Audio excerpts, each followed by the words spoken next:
I'm going to read to you from my book, Around the World, What I Learned from 11 Years of Solo Travel. I'm going to read to you about a Cambodia vacation, mother and son trip. I went with my son to Cambodia. We'd both been there solo, but never together. Otters Beach, Cambodia. When my son suggested we go to Cambodia to meet up, I said yes. I hadn't seen my son in 12 months, so this was an epic journey. We'd backpack in Cambodia. Translation, we'd carry our packs onto planes, tuk-tuks, and into cars without checking any luggage. And no camping or staying in a hostel. The best part was seeing my grown son and relaxing after the craziness of travel. I just landed from a 14-hour flight from San Francisco, and for once, instead of haggling with the taxi driver in Bangkok, I could just get picked up by our Airbnb host for $5 USD. Thank you, God. And since I didn't check any baggage, there was no wait time. I highly recommend never checking any baggage. Don't bring your old life with you. Strip off your past view of daily living. Pare down. And wake up to a new way of doing, sleeping, making friends, eating. That's what I love about travel. Becoming a new me, expressing a new self and enjoying it without all your trappings of normal life. So for 4 days, we lived a simple Thai life in air-conditioned comfort. Walking down the street like locals to buy iced coffee and pad thai, my favorite Thai dish, with chicken for $1.50 per plate. Writing emails, making videos, and just resting. Then it was time to go to Cambodia.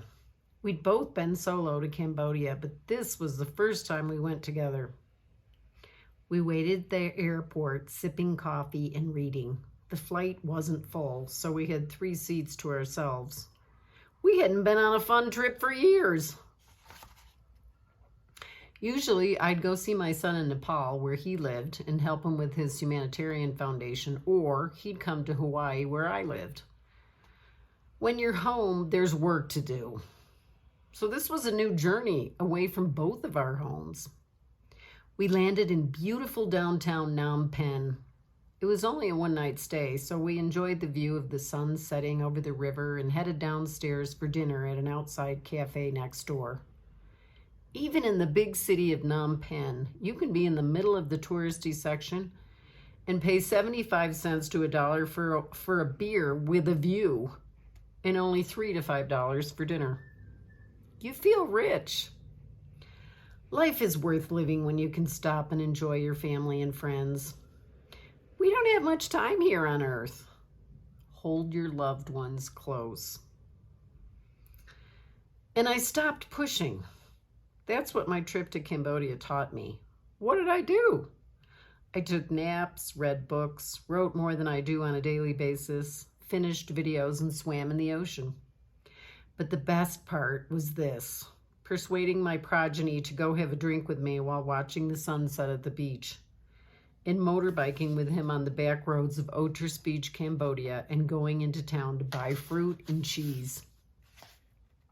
Why? I don't usually grocery shop with my son, and looking at new foodstuffs and wondering what is that huge lump of yellow goo can be fascinating. And he's a pioneering leader who I followed on dirt roads and over grasslands while exploring on our motorbikes. I was a little scared, but he inspired me doing it first. And here's what I love about Cambodia. The people, the beaches, low cost, Angkor Wat, and yes, you can rent a studio with private bathroom 1 block from a gorgeous beach for $215 USD a month with a refrigerator and air conditioning. And being with my son for 4 weeks in Cambodia in our own studios across from one another was fun. I got to know him in a new way. Breakdown on expenses here in Otters Beach, Cambodia. $190 for a studio with my own bathroom, walking distance to the beach in the off season. And there's a video, but you have to get the book to see it. Utilities, air conditioning, about $15 a month. Glass of wine in a restaurant, $3. One beer, $1. Meals in restaurants, $2.50 to $5. Transport, rent a motorbike, $5 per day. Per month is cheaper. Rent a tuk-tuk into town with driver, $10 round trip. And I eat a lot of fresh fruit, but papayas are dirt cheap. People tell me I'm lucky, but you know what? I choose to live life like this. You have to carve out time to backpack with your son or camp in Italy or hike in the Himalayas. It doesn't just fall in your lap. You have to seize it. Do you want to move to Cambodia? Here's how to do it. Just go to my YouTube channel, which you're on now, and you can see my 34 videos from Cambodia if you want to move there.